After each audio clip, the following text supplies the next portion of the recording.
จำหันตินนะตินในหันตินนำหันโหเนาะใช่ไหมเ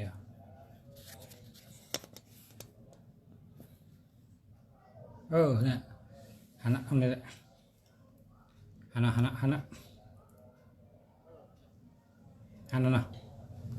ถอยมาตั้งนะครับ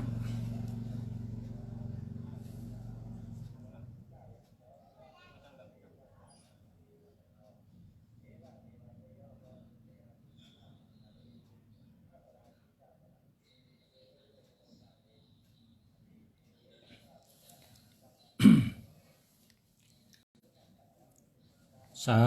ธุนะโมตัสสะภะคะวะโตอะระหะโตสัมมาสัมพุทธัสสะนะโมตัสสะภะคะวะโตอะระหะโตสัมมาสัมพุทธัสสะนะโมตัสสะภะคะวะโตอะระหะโตสัมมาสัมพุทธัสสะ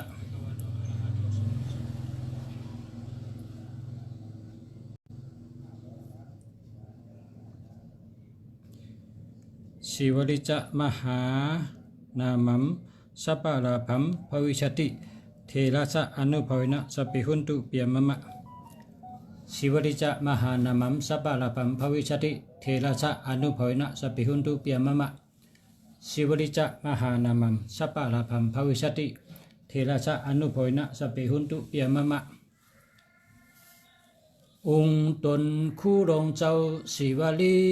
กูมือชีวิตาวากูกับปะตังตะก็เป็นจมเลอกูมือตังเนือเป็นจมตันกูมือตังจันเป็นจมหับกูขับผาตินไปกูไว้พระเรืองสองกูมือตังออกเป็นจมกับทับหมู่พีสังก้นเมืองคงกลางอ่อนกันยองเป็นหักหนังก้อนคำแดงเป็นแป้งหนังแสงนีดาคู่เมตตามีนำคู่คำก้อนงวยสองอ่องเป้ยันตั้งหลายสายกำหงตัวพระแกเปเป็นปานเนอแกเหลือเป็นปัตตะเจอเหลือเป็นกุฏิเอหิชิงเนียมเปียมมาเอหิสาธุนาสาลิต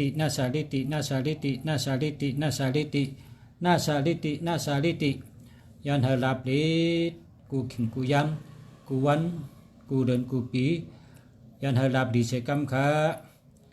ปันอาข้างหาเงินหาเงินคำไหลเข้ามากูไผ่กูตั้งเสกำขาปูจากะหือคาเนี่ยวะปูจา1 องค์1,600กันเนาะ1,600อันในซ้ำ1 องค์500ครับแน่1 องค์500อันในสิวลีขี่ม้าเงินม้าคำนะกำมังกลาดีนะสิวลีขี่ม้าแล้วก็ในห้ำสิวลีขี่เป๊ะครับสิวลีขี่เป๊ะเฮ็ดสังกเป๊ะเป็นเจ้าสิวลีขี่เป๊ะเฮ็ดสังกเป๊ะเป็นเจ้าสิวลีขี่เป๊ะ1/500 5 ปากนะครับกำไตเป็นว่า5 ปากนะพอตื่นมากลางในเฮลัดว่าขับปันหักข้างหาเงินเข้ามาจูขากูไผ่กูตั้งค่ะขับปันหักข้างหาเงินเข้ามาจูขากูไผ่กูตั้งค่ะขับปันหักข้างหาเงินเข้ามาจูขากูไผ่กูตั้งค่ะว่าไงวัดตื่นมากลางใน พอหลอดกระถางพอตื่นมาซ้ำพอฮอดนอนตื่นมาเนี่ยฮะว่าปุกท่านำเงินมาธรรมะนำคำมาสังฆะนำโคของมาเอหิมะมะนะสาลิติให้ลาบหลีเสกำคาวันนี้นะในก็500อันนี้จำเป็นเจ้าชาเฮ็ดค่ะเนี่ยเจ้าชาคูปาออเนี่ยชื่อนะเจ้าชาเฮ็ดอันนี้ก็เล็กๆคล้ายๆเนี่ยแต่ว่าเป็นต้องเรืองจัดกันเนี่ยอันนี้1/500เป็นเจ้าชาอ้อนั่นน่ะเนาะเจ้าชาอ้อเฮ็ดไว้เจ้าชาอ้อได้หลอดเนาะนะกึดไว้อันเจ้าเฮ็ดไว้เจ้าสิวลีขี่แปะก็มีขี่ม้าก็มีเนาะเนี่ยค่ะตั้งนางขี่ม้าค่ะเนี่ยอันนี้ขี่ม้า อันนี้ซ้ำอินอันนี้ขีจ้างค่ะเนี่ยขีจ้างเป็นอินขีจ้างค่ะอินขีจ้างอันนี้ซ้ำเจ้าศิวลีขีเป้ค่ะเนี่ยขีเป้ในเลยป้าชายหอยกันเดียวกันเนี่ยหอยคอก็เลยหอยไว้ที่เข่งพระก็เลยในกะชายหอย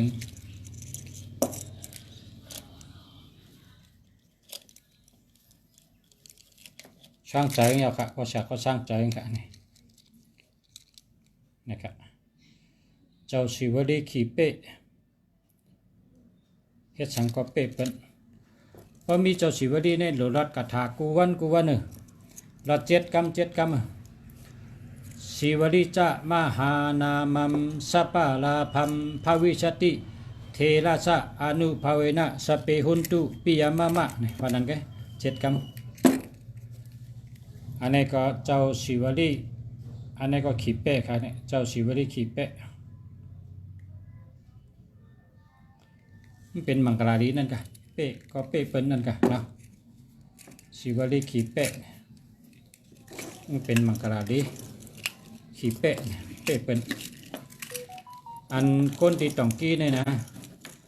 เฮ็ดเจ้าศิวลีขีกาโดนอ่ะอะโลกับต่อไพ่ในซ้ำต่อไพ่ในใดว่าไรค่ะต่อไพ่ใดเนี่ยพอผังยาศิวลีขีกาโดนในชื่อกันเดียวต่อไพ่ไรต่อร่องไรโทษทีไรนั่นนะเจ้าศิวลีขีกาโดนอันนั้นได้หันกับตายะนะหันกับตาทบมาปัญญาเจ้าศิวลีขีกาโดนได้เชื่อพอโทษทีก็ต้องเตะใกล้ๆปอกเนาะพอต่อรองเอาเป๊ะเป็นอันนี้ก็เจ้าศิวลีขีมาค่ะเนี่ยเจ้าศิวลีขีมาคนวันพัดเจ้าศิวลีขีมานะคนวันพัดเจ้าศิวลีขีมาในปังว่ามะป้าพามะแก่เต้นั่นน่ะป้าพามะแก่สปาเต้น่ะในก็องค์เด็กๆเลยอันนี้ก็ขีมาค่ะเนี่ยขีมาอันนี้ของครูบาอ้อค่ะของเจ้าเสียอ้อเฮ็ดไว้หรืออิดเกมหรือน้ำค่ะ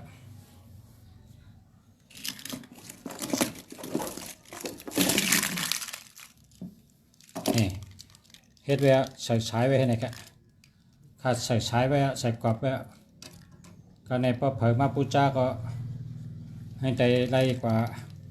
หอยไว้ก็ไล่หอยข้อก็ไล่นะเนาะหอยไว้ติดเข่งแพร่ก็ไล่พอเขาก็ตั้งเขาก็จับตัวเขานะ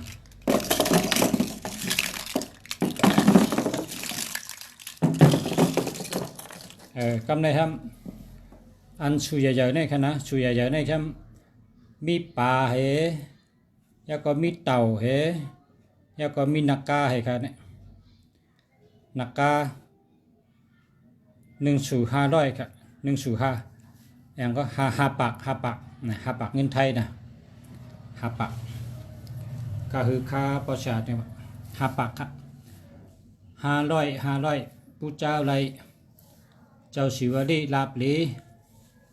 หลอดนโมตัสสะ3 กรรมนะนโมตัสสะ3 กรรมนะโมตัสสะภะคะวะโตอะระหะโตสัมมาสัมพุทธัสสะนะโมตัสสะภะคะวะโตอะระหะโตสัมมาสัมพุทธัสสะ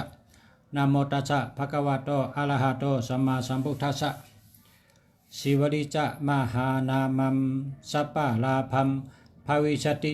เทระสะอนุภเวนะสปิหุนตุปิยมะมะศิวลีจะมหานามัมสัปปะลาภัมภวิชติ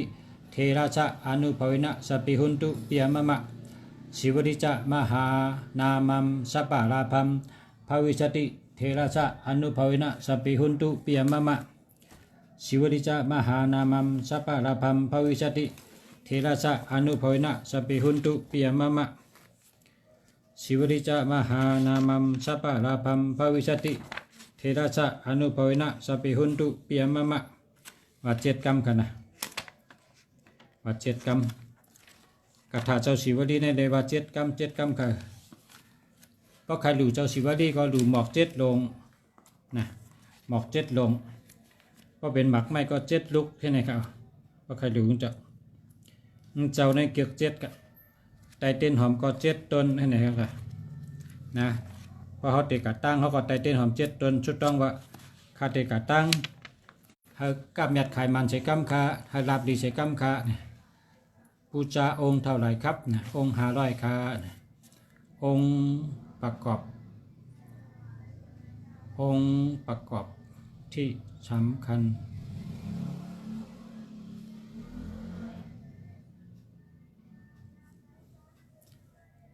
พระศิวลีลาบลีนะพระพุทธเจ้าก็ลาบลีศิวลีจะมหานามัมสัปปะลาภัมภวิชติ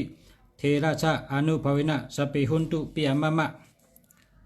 ศิวลีจะมหานามัมสัปปะลาภัมภวิชติเทระชะอนุภวินะสปิหุนตุปิยมะมะศิวลีจะมหานามัมสัปปะลาภัมภวิชติเทระชะอนุภวินะสปิหุนตุปิยมะมะศิวริจามหานามัมสัปปะลาภัมภวิชติเทระชะอนุภวินะสัพพิหุนตุปิยมะมะศิวริจามหานามัมสัปปะลาภัมภวิชติเทระชะอนุภวินะสัพพิหุนตุปิยมะมะศิวริจามหานามัมสัปปะลาภัมภวิชติเทระชะอนุภวินะสัพพิหุนตุปิยมะมะศิวริจามหานามัมสัปปะลาภัมภวิชติเทระชะอนุภวินะสัพพิหุนตุปิยมะมะศิวริจามหานามัมสัปปะลาภัมภวิชติเทระชะอนุภวินะสัพพิหุนตุปิยมะมะนะ7 กรรมครับมีเจ้าศิวลีแล้วก็เจ้าอุปกุกก็มีเจ้าอุปกุกเป้เพนะครับในเจ้าอุปกุกเอาเข้าใส่ชมเขาเนี่ยเจ้าอุปกุก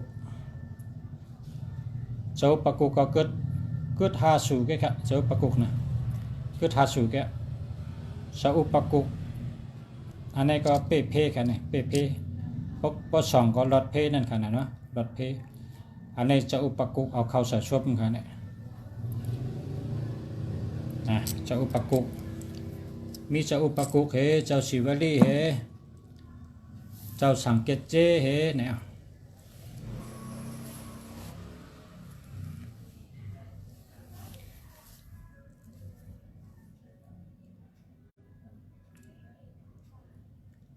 ศิวลีลาบลีเพราะว่าไข่กุ๊กไก่อันนี้จำเปียวป่องผ้าค่ะเนี่ยเปียวป่องผ้าอันนี้เปียวป่องผ้าเนี่ยประตูเห็นเนี่ยที่ป่องก็ต้องปลายเพื่อนค่ะเนี่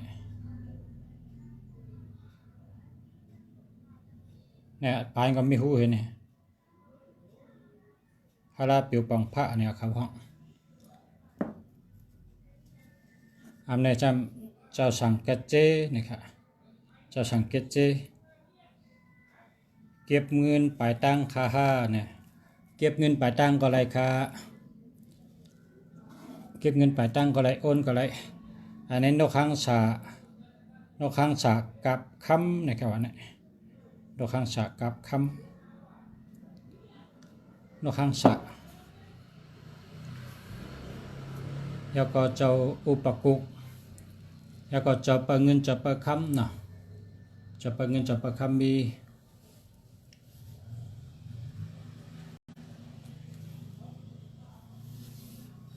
ีข่าวจะเปิดเงินจะเปิดคำมีปันปากกาถางครับปันปากกาถาไว้เจ้าศิวลีก็ปันปากกาถาไว้ครับเพราะว่าเขา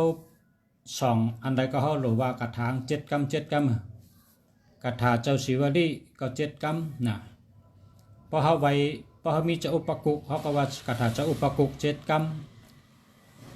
เพราะเขามีกาถาเพราะเขามีเจ้าเปียวป่องผ้าเขาก็รัดกาถาเปียวป่องผ้า7 กรรมเพราะเขามีเจ้าสังเกตเจเขาก็รัดกาถาเจ้าสังเกตเจ7 กรรมให้เนี่ยเจ้าสังเกตเจในเจ้าในอดีเนี่ยงานดีเนี่ยศึกปืนเจ้าสังเกตเจในศึกปืนนะพระเป็นเจ้าว่าเจ้าสังเกตเจในเมื่อเป็นตัวแทนพระเป็นเจ้าเมื่อฮอตลา ที่เมืองเกิดเจ้าเนี่ยแพ้เป็นเจ้าปันอควังมือฮอตลาโอ้เผอมือฮอในฮอไหลลีเนี่ยคนใจเนี่ยมาเฮ็ดยาหันแต่งตั้งนำคนนับถือศาสนาพุทธพระเป็นเจ้าก็โตมานำหนาเนี่ยว่าเจ้าสังเกตเจเนี่ยมันหมออุบหมอลาดมันหมอซับแดงนะมันเจ้าหมอฮอตลาน่ะเจ้าของเจ้าหางดีน่ะเจ้าสังเกตเจในหางดีเป็นคนใจอันหางดีเตๆว่าเนื้อปานพระเป็นเจ้าสังเกตเจในหางดีน่ะนะกำในเจ้าศิวลีในหำลาบลีเนี่ยเจ้าศิวลีในลาบลีเปิ้นหรือเปิ้นเจ้าศิวลีในกว่าตั้งเลยก็ลาบลีเพราะว่ายาหันกูปอกในกว่าจอมกัน5 ปากเป็นเจ้าศิวลีในกว่าเพราะในได้ก็เป็นลิงก็เอาหมักไม่มาดูจ้างก็เอาหมักไม่มาดูก็เป็นผีเป็นก้นก็เอาหมักไม่มาดูเปิ้นมาเปิดหรือเปิดดันใครปุกเจ้าศิวลีสูหนึ่งเจ้าอุปกุกสูหนึ่งค่ะอะไรก็ส่งที่อยู่มาน่ะตักมาตั้งไลน์ค่ะอันเวอร์ประชาในมีไลน์ค่ะ0887896916ในมีไลน์ค่ะเจ้าเปียวป่องผ้าคารู้ปุกจอก็คือค่ะเปียวป่องผ้าอัน1สู่ในเหง5 ปากค่ะเหง5 ปาก1สู่เหง5 ปากเหง5 ปากเงินไทยค่ะ1,500เนี่ยนะ1,500พระศิวลีพระศิวลี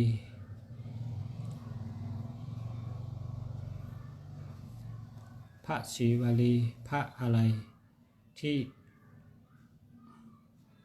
ห่อเหินผ้าเมื่อสมัยก่อนเนี่ยห่อเหินเลยหมด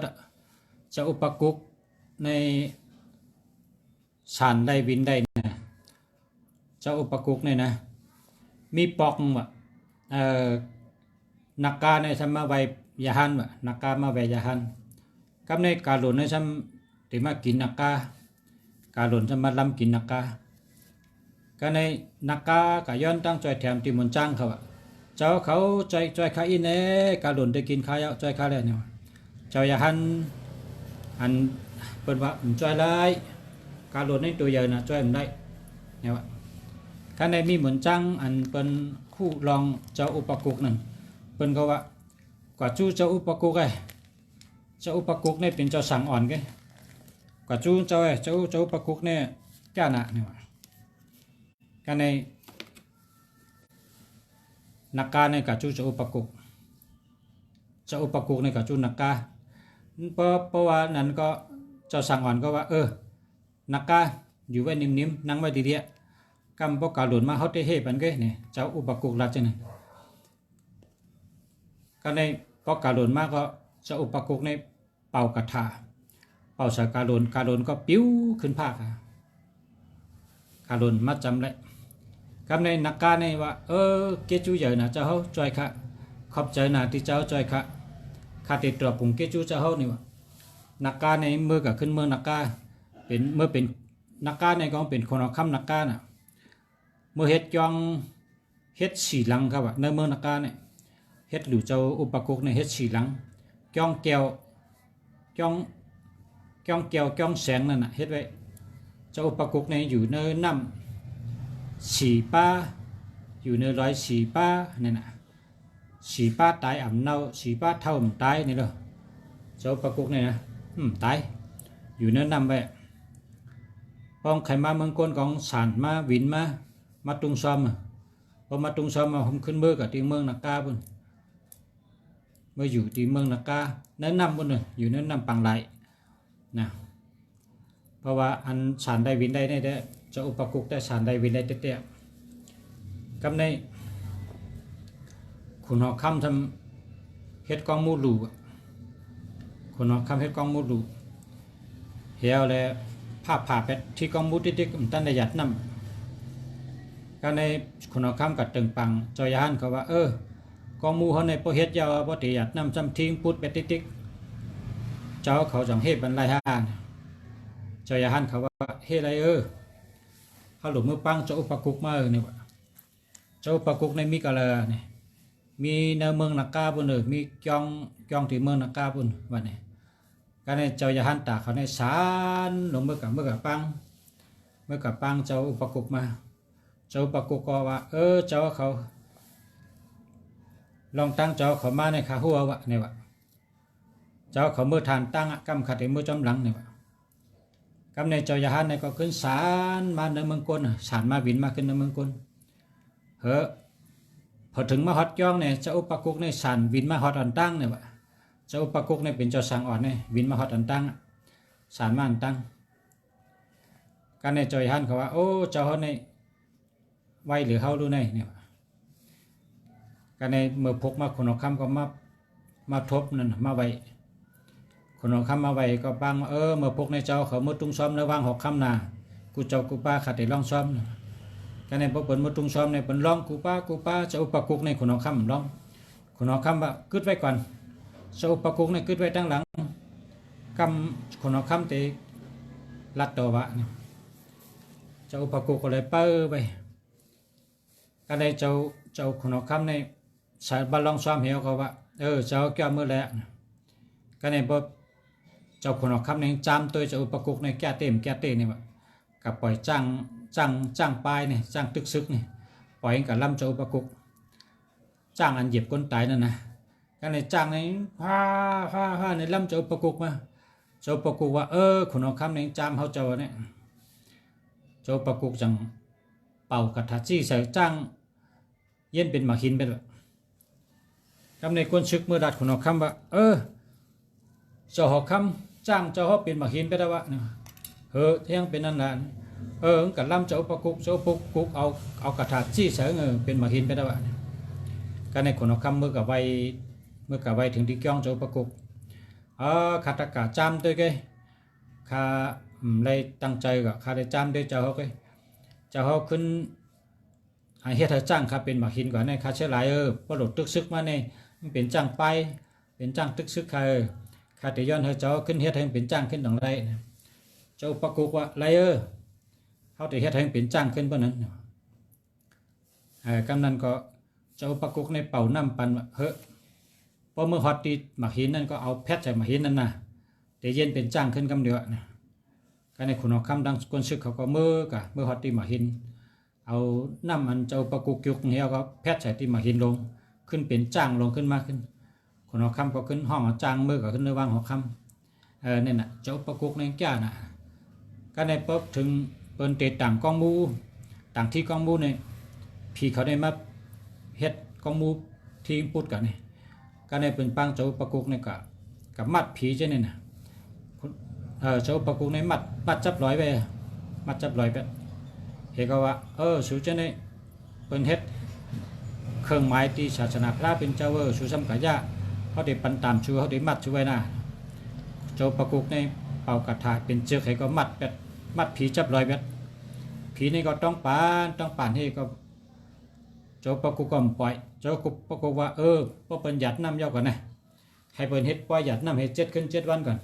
พอเป็นหยัดน้ำก็มูยาห้องค่อยปล่อย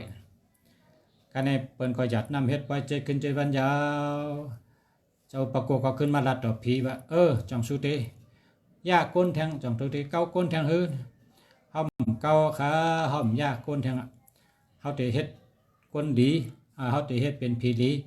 เขาเตถ่อมกล้ามเจ้ากูมีว่าเจ้าปล่อยเขาคักได้ละเนี่ยก็ในเจ้าอุปกุกว่าเพราะนั้นสูเตได้เป็นผีเป้าศาสนา5 เฮงดีได้เป้าพระเป็นเจ้าได้เป้ากองมูได้เป้าวิหารการจ้องเป้าศาสนาพุทธพระเป็นเจ้าเป้าลุ่มละแกดเคอย่าเฮมีเพนะไรค่ะพระสุติเป้าศาสนาพระเป็นเจ้าที่เขาปล่อยพระสุมเป้าเตได้ห้อมปล่อยเป้าเตเขาขัดเป้าทิ้งศาสนาพุทธพระเป็นเจ้ากับเข่งกำพาค้าวันนี้เจ้าอุปกุกจังให้ปล่อยผีเช่นนั้นเฮก็ขึ้นผีเช่นนั้นก็เป็นผีเป้ากองมูเป็นผีเป้าก้องผีเป้าพระเนี่ยดังแต่นั้นมาเจ้าว่าเจ้าอุปกุกในเป็นวางเป้เพเนี่ยว่าเจ้าอุปกุกเป้เพเจ้าศิวลีลาบลีก็ตั้งเลยก็เป็นหลุกเป็นตันกินเชียงได้ลาบลีเลยเป็นแพ้เป็นเจ้าว่าเป็นทิศหนึ่งลาบลีเนี่ยเจ้าศิวลีในลาบลีทิศหนึ่งแพ้เจ้าว่าเช่นนั้นกำในเจ้าสังเกตเจในทำลาบในจำแห้งเหมือนอย่างเจ้าศิวลีเนี่ย หลับแห้งหลับหลีแล้วก็ห่างดีกวางแล้วก็เปิ้นเปิ้ลหรือเปิ้ลตันอันนั้นจำพิเศษแทงเมียวจำฮอตลาความสอนพระเป็นเจ้าเนี่ยมันหมอตอดไตไข่ช็อตผีช็อตก้นในหมอนะฮอตลาในหมอนะจะว่าเจ้าสังเกตเจนี่ก็ไผ่ลาบชัปปะกะเหมือนตั้งเจ้าศิวลีนะลาบลีเมตตาลีเหมือนกันค่ะสองเจ้าเนี่ยนะนั่นน่ะพวกไข่กุ๊กไก่ก็กุ๊กไก่เลยเจ้าศิวลีองค์หนึ่งเจ้าอุปกุกองค์หนึ่งเจ้าสังเกตเจองค์หนึ่งไหนป้ามี3 องค์นี่แหละลีหนาวค่ะคนไทยเมื่อกูบอกกันว่าเฮามี3 สั่งป้ามี3 สั่งเนี่ยพานาป้ามี3 สั่งเนี่ยทุกข้ายาวเนี่ยเป็นวันนั้นเนี่ยคนกูบอกคนเมื่อปานก่อนเมื่อปานเจ้าภาพคนเขาก็คนกูบอกนะอาสา60ไปอ่ะเขาก็ยินคนกูบอกใครนี่เขามี3 สั่งหน้าเพราะเขามี3 สั่งเนี่ยลีนาเนี่ย3 สั่งเนี่ยมันบอกว่าสังเกตเจสั่งอุปกุกสั่งศิวลีนั่นน่ะนะเป็นห้อง3 สั่งนี่ก็ดีพระผักอะไรก็ตักมาตั้งลายนะให้มีลายเห็นตักมาแต่ส่งไปสนีปันนะจ่ายเงินปลายตังก็อะไรเก็บเงินปลายตังก็อะไรอันนั้นก็ใครโอนกำเดียวก็อะไรนะเจ้าศิวลีขี่แปะเจ้าศิวลีขี่ม้าเนาะแล้วก็เจ้าอุปกุกแล้วก็เจ้าปะเงินเจ้าปะคำนะเจ้าเปียวป่องพระเนาะเปียวป่องพระก้าสังกอเลยกินเนี่ยนะเนาะเปียวป่องพระก้าสังกอเมียดเจอป่องเจอแรงกาเนาะจะว่าเปียวป่องพระ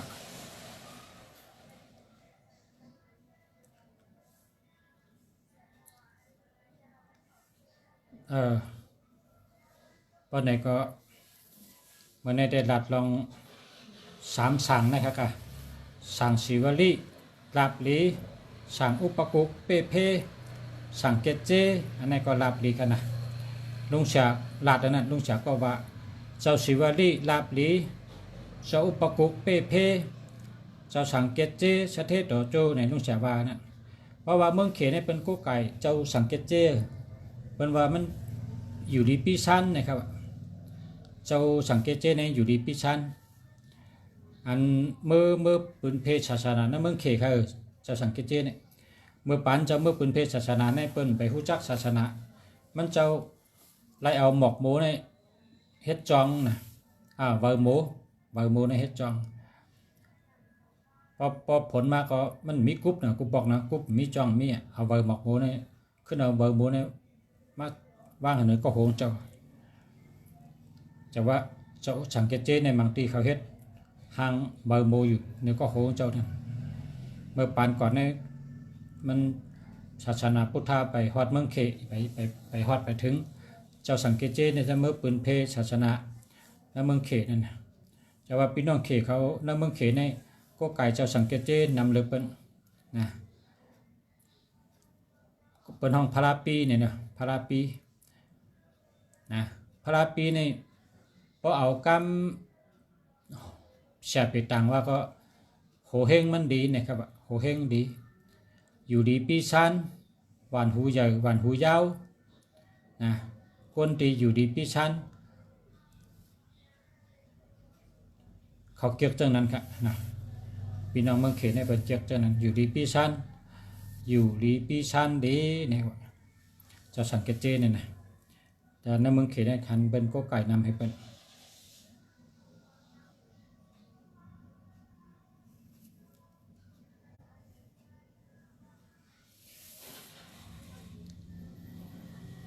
แค่มาครับวันนี้ก็รัดต่อกันกันได้ก่อนนะยันชื่อพ่อแม่พี่น้องผู้ถอมีน้าเขากูก็กูเจ้าอะไรมีโคสังดีให้มีเจ้าศิวลี1 สูเจ้าปะกุก1 สูเจ้าสังเกตเจ1 สูให้มี3 สูนะครับให้มีกันกูก็กูก้นให้มีกันกูเฮินกูเยมีไว้กึกเกินกึกเยพอเป็นคนก่อตั้งก็มีไว้กึกตูกึกคิงมีทั้ง3 สูเมื่อปันกุปอกคนเท่าเป็นว่าพวกเผามี3 สั่งเนี่ยมันทุกขะพวกเผามี3 สั่งเนี่ยแต่มันพาเนี่ยนี่เป็นวันนั้นไว้เพราะความมันชอบกินพิษกินเกลือนะเพราะมันบาคือก็เป็นนั่นเนาะ ปเป็นวาดีกองดีเต้ๆนั่นค่ะ มันเป็นยาหันตะแมดยาหันตะมีพุงตังโคสันได้วินได้ค่ะจมมาขนาดขอบใจค่ะยินจมค่ะยันชูเฮปอมเป็นพี่น้องปฐมยินเขากูก็กูก้นกูก็กูเจ้าเฮอยู่ดีกินหวานเหตุการณ์ขึ้นอย่างมาสูงเฮอยู่ดีมีเงินเฮหังดีกึกปืนกูก็กูก้นกูเจ้าใช้คำค่ะมาสูงค่ะ